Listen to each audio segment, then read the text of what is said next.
اعوذ باللہ من الشیطان اللعین الرجیم بسم اللہ الرحمن الرحیم الحمد للہ رب العالمین الصلاة والسلام علی اشرف الانبیاء والمرسلین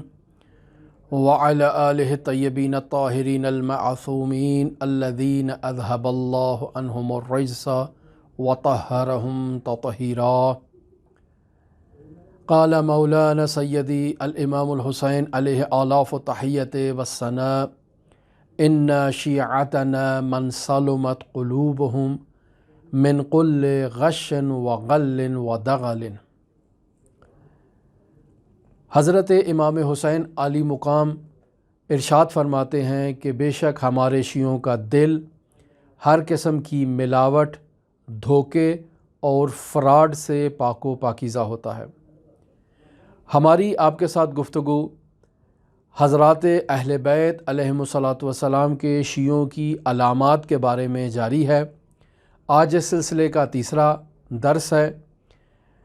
ہم یہ بیان کرنا چاہتے ہیں کہ حضرات اہل بیت علیہم الصلاۃ والسلام کی سیرت اور تعلیمات کی روشنی میں اہل بیت علیہم الصلاۃ والسلام کے شیعوں میں کن خصوصیات کا ہونا ضروری ہے۔ اسی گفتگو کے ذیل میں ہم نے آپ کی خدمت میں کچھ مطالب نقل کیے۔ بطور خلاصہ گزشتہ گفتگو میں حضرت سید الاوصیاء امیر المؤمنین علی ابن ابی طالب علیہ آلاف تحیت وثنا سے ہم نے ایک روایت آپ کی خدمت میں نقل کی جسے نوفع بقالی نے ذکر کیا ہے حمام بن عبادہ سے۔ اس روایت کو ہم نے آپ کی خدمت میں نقل کیا اور اس کا سارا بیک گراؤنڈ بھی ذکر کیا کہ حضرت سید الاوصیاء اپنے اصحاب کے ساتھ کچھ لوگوں کے پاس سے گزرتے ہیں جو خوش گپیوں میں مصروف تھے۔ ان سے حضرت نے سلام اور تحیت کے بعد گفتگو کے بعد جب پوچھا کہ تم لوگ کون ہو تو انہوں نے حضرت کو یہ جواب دیا کہ اناس من شیعتک یا امیر المؤمنین، یا علی ہم آپ کے شیعوں میں سے ہمارا شمار ہوتا ہے۔ تو حضرت نے اس بات کی ہرگز تائید نہیں کی کہ آپ لوگ میرے شیعہ ہو، فرمایا حباً یعنی آپ لوگ مجھ سے محبت کرنے والے ہیں، فقال لہم حباً یعنی آپ شیعہ نہیں ہو، محبت کرنے والے ہو۔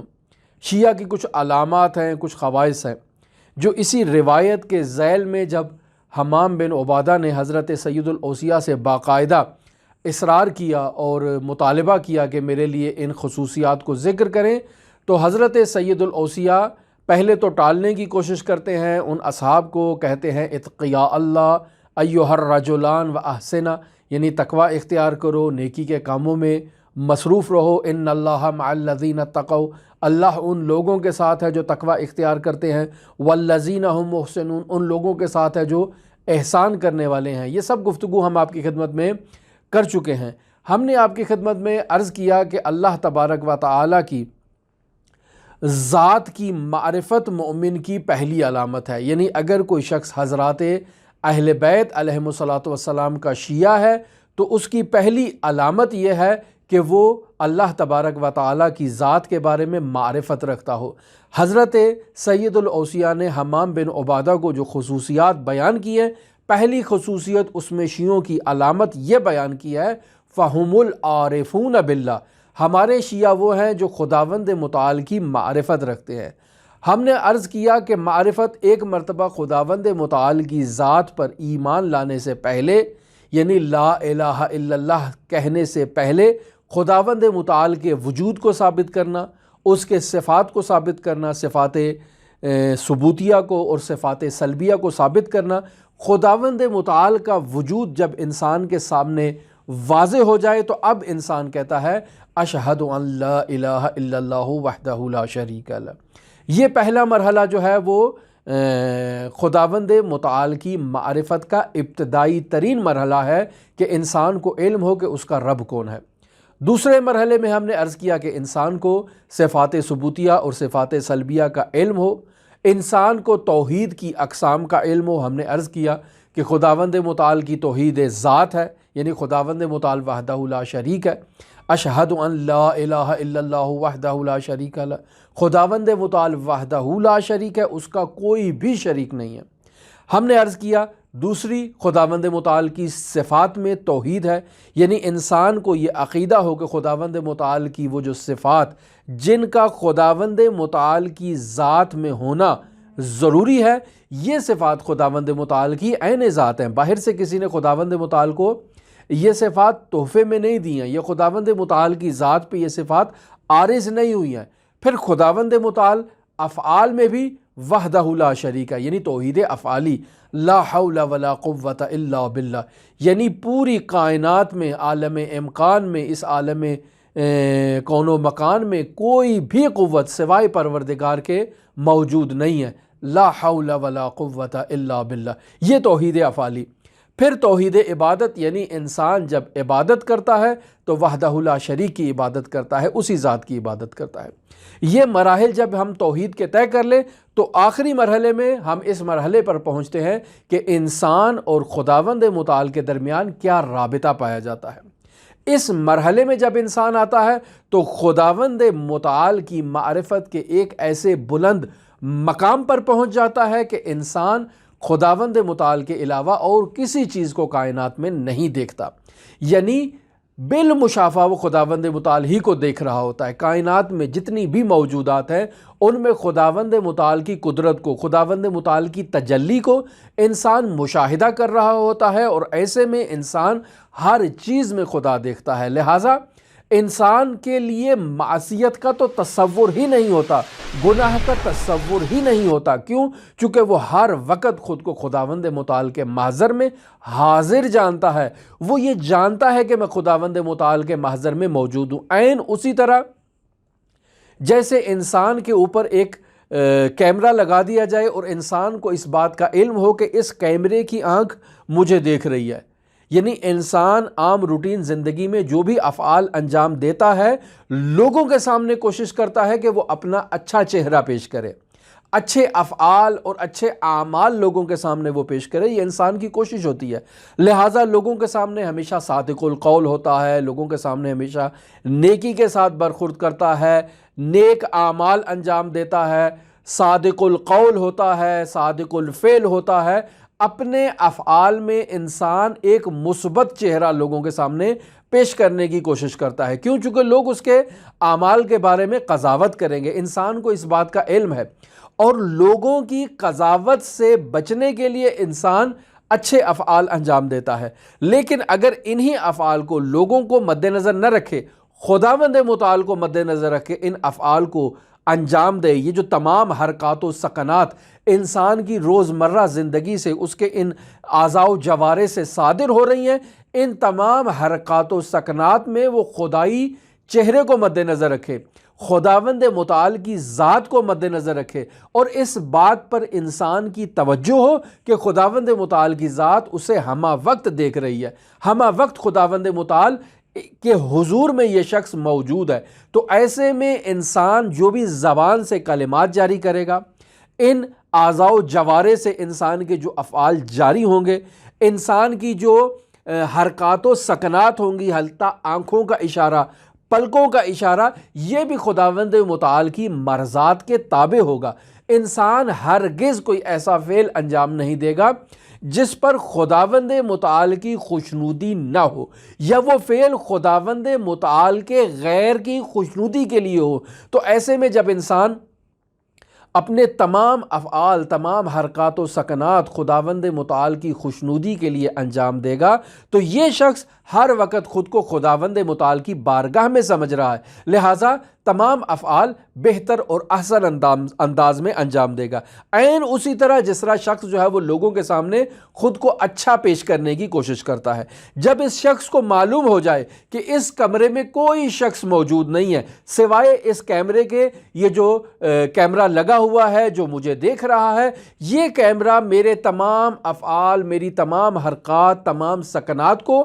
ریکارڈ کر رہا ہے، اور کسی وقت بھی یہ کیمرہ ان حرکات و سکنات کو لوگوں کے سامنے نشر کر سکتا ہے، سوشل میڈیا پہ یا کسی بھی عنوان سے اس کو جب لوگوں کے سامنے پھیلایا جا سکتا ہے تو انسان اس کیمرے کے سامنے بھی کیا کرے گا؟ احتیاط کرے گا، یعنی اس کی حرکات و سکنات ایسے ہوں گی جیسے اسے کوئی مشاہدہ کر رہا ہے۔ انسان موحد ہمیشہ اپنے آپ کو اسی طرح سمجھتا ہے جیسے اس کے سامنے ایک کیمرہ لگا ہوا ہے۔ منتہا اس کا یہ عقیدہ ہوتا ہے کہ یہ کیمرہ نہیں ہے، یہ مادی کیمرہ نہیں ہے، بلکہ خداوند متعال کی ذات مجھے دیکھ رہی ہے، مجھے مشاہدہ کر رہی ہے۔ لہٰذا ایسے میں انسان تمام وہ افعال انجام دیتا ہے جس پہ اس کا رب راضی ہوتا ہے۔ رب کی خوشنودی کے لیے تمام محرمات سے وہ اجتناب کرتا ہے، تمام واجبات کو انجام دیتا ہے، تمام مشتبہات سے وہ اجتناب کرتا ہے، تمام مستحبات کو وہ انجام دیتا ہے، اور اس کی کوشش ہوتی ہے کہ اس کا رب اس سے راضی ہو جائے، وہ ایسی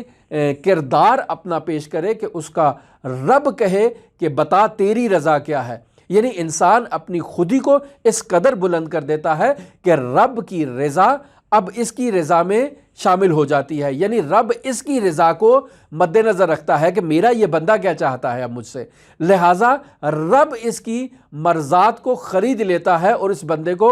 مقام محمود پر اور اعلیٰ مقامات عطا کر دیتا ہے۔ انسان کو، مومن کو، شیعہ کو توحید کے عالی مراتب تک پہنچنا چاہیے، یعنی اس کی آئیڈیالوجی توحید کے میدان میں اس قدر مضبوط ہونی چاہیے کہ اس کے اعضاء و جوارح سے توحید ظاہر ہوتی ہو، اس کی گفتار سے توحید ظاہر ہوتی ہو۔ یعنی ایک موحد شیعہ شخص کو جب بھی کوئی شخص دیکھے اور اس کی توحید سے اندازہ لگا لے کہ یہ صادق آل محمد کا شیعہ ہے۔ کیوں؟ چونکہ اس کی توحید اس قدر بلند ہے۔ اور یہ آپ کو بات معلوم ہے کہ حضرات اہل بیت علیہم الصلوۃ والسلام نے انسان کو توحید کے عالی ترین مطالب بیان کیے ہیں، اور الحمدللہ تمام اسلامی مکاتب فکر میں توحید کی جو تشریح حضرات ائمہ اہل بیت علیہم الصلوۃ والسلام نے پیش کی ہے، ایسی تشریح دیگر کسی مکتبہ فکر کی جانب سے پیش نہیں کی گئی۔ اور جو تشریح توحید کے متعلق حضرات اہل بیت علیہم الصلوۃ والسلام کی روایات میں علماء اہل بیت علیہم الصلوۃ والسلام نے بیان کی ہے، علماء شیعہ نے بیان کیا ہے، ایسی توحید بھی آپ کو دیگر مکاتب اسلامی میں کہیں نہیں ملے گی۔ اور یہ صرف دعویٰ نہیں ہے، آپ کتابیں اٹھا کر دیکھ لیں، نہج البلاغہ اٹھا کے دیکھ لیں، صحیفہ سجادیہ اٹھا کر دیکھ لیں، یا اس کے علاوہ علماء کی لکھی ہوئی کتابیں جو انہوں نے توحید پر مشتمل عالی احادیث کی ترجمے اور تشریح میں جو مطالب بیان کیے ہیں، اگر ان مطالب کو دیکھا جائے تو عالی ترین توحید فقہ جعفریہ اور حضرات ائمہ معصومین علیہم الصلوۃ والسلام کے شیعوں میں موجود ہے۔ لہٰذا شیعہ کو بہترین انداز میں ایک موحد ہونا چاہیے۔ اسی عنوان سے حضرت سید الاوصیاء علیہ آلاف و تحیت و ثنا اپنے شیعوں کے بارے میں یہ فرمانا چاہ رہے ہیں کہ ہم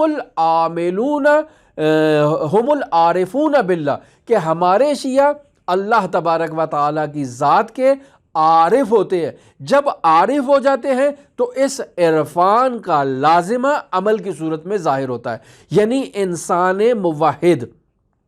جس انسان کی توحید مضبوط ہو، جو انسان موحد ہو، جو اللہ تبارک و تعالیٰ کی ذات پر راسخ العقیدہ ہو، اس کے اس عقیدے سے بہترین اعمال چھلکتے ہیں، یعنی اس کے اعضاء و جوارح سے بہترین اعمال جو ہیں وہ ظاہر ہوں گے۔ یہ انسان موحد جو ہے، جس کی توحید عالی ترین مقامات پر فائز ہے، یہ شخص اس عالی توحید کے ساتھ بہترین انداز میں نبوت کو بھی درک کرے گا، بہترین انداز میں امامت کو بھی درک کرے گا۔ وہ شخص جو حضرات ائمہ معصومین علیہم الصلوۃ والسلام کی امامت تک نہیں پہنچ رہا، اس کی بنیادی وجہ کیا ہے؟ توحید کے میدان میں اس کی کمزوری ہے۔ اس کی توحید کے میدان میں کمزوری باعث بن رہی ہے کہ نبوت کے میدان میں بھی کمزوری ہو اور امامت کے میدان میں بھی کمزوری ہو، لہٰذا اس کے اعضاء و جوارح سے صادر ہونے والے افعال جو ہیں وہ ایک موحد شیعہ کے افعال سے نہایت مختلف ہوں گے۔ لہٰذا حضرت سید الاوصیاء نے، امیر المومنین نے، اس حمام بن عبادہ کو جو خصوصیات شیعوں کے متعلق بیان کی ہیں، ان خصوصیات میں پہلی خصوصیت ہم العارفون باللہ، ہم العاملون باللہ، یعنی وہ عارفون باللہ ہیں، عاملون بامر اللہ، یعنی اللہ تبارک و تعالیٰ کے اوامر کی اطاعت کرنے والے ہیں، اہل الفضائل ہیں، اہل الفواضل ہیں، منطقہم بالصواب، یعنی جب وہ گفتگو کرتے ہیں تو ان کی گفتگو ہمیشہ صداقت پر مشتمل ہوتی ہے، ملبسہم الاقتصاد، ان کا جو لباس ہے وہ لباس اقتصادی ہے، یعنی بالکل معاشرے میں نپے تلے افعال انجام دیتے ہیں، معیشتہم التواضع، یعنی ان میں تواضع پائی جاتی ہے، فروتنی پائی جاتی ہے، اور اس قسم کی مزید علامات حضرت سید الاوصیاء امیر المومنین علی ابن ابی طالب علیہ آلاف و تحیت و ثنا کی ذات نے بیان کی ہیں۔ اس مفصل روایت کا مطالعہ کیا جائے تو انسان کو شیعوں کے مجموعی اوصاف مل جاتے ہیں کہ ایک شیعہ موحد میں کیسے اوصاف ہونے چاہیے۔ اس کے بعد میں آپ کی خدمت میں ایک اور روایت نقل کرتا ہوں جسے حضرت امام جعفر صادق علیہ آلاف و تحیت و ثنا نے بیان کیا۔ اس روایت کے اندر حضرت امام جعفر صادق علیہ آلاف و تحیت و ثنا شیعوں کی 10 مجموعی خصوصیات کو ہمارے لیے بیان کر رہے ہیں، یعنی ہمارے شیعہ کے اندر یہ 10 خصوصیات کا ہونا ضروری ہے۔ ان 10 خصوصیات میں سے پہلی خصوصیت کیا ہے کہ ہمارے شیعتنا اہل الورع والاجتہاد، یعنی ہمارے شیعہ ورع اور اجتہاد پر مشتمل ہوں گے، یعنی ان میں یہ خصوصیت پائی جائے گی کہ وہ اہل ورع ہوں گے، یعنی تقوی سے بلند ترین مرتبہ ورع کے اوپر وہ لوگ فائز ہوں گے، وہ اہل اجتہاد ہوں گے، جد و جہد کرنے والے ہوں گے، کوشش کرنے والے ہوں گے، کہاں پر؟ اعتقادات میں کوشش کرنے والے ہوں گے، دینی مطالب میں، معارف دینی میں کوشش کرنے والے ہوں گے، اسلامی تعلیمات میں۔ خود ورع کس کو کہتے ہیں؟ ورع کہتے ہیں کہ اجتناب کرنا، کس چیز سے؟ محرمات سے، اجتناب کرنا شبہات سے، یعنی انسان جب شبہات سے اجتناب کرتا ہے اس خوف سے کہ وہ حرام میں مبتلا نہ ہو جائے، یعنی حرام کے خوف سے انسان بعض ایسے امور کو بھی ترک کر دیتا ہے جس سے اسے اس بات کا خوف ہوتا ہے کہ وہ کہیں حرام میں مبتلا نہ ہو جائے۔ مثلا انسان روزمرہ زندگی میں جو گفتگو کرتا ہے، لوگوں کے بارے میں کلام کرتا ہے، بات چیت کرتا ہے، تو یہ بات چیت کرنا ایک حلال امر ہے، یعنی انسان اگر غیبت نہ کرے تو گفتگو کرنے میں کوئی حرج نہیں ہے، لیکن انسان دوسروں کے بارے میں گفتگو سے اجتناب کرے اس خوف سے کہ اس کی زبان سے کہیں کسی کی برائی جاری نہ ہو جائے اور غیبت نہ ہو جائے اور وہ فعل حرام میں مبتلا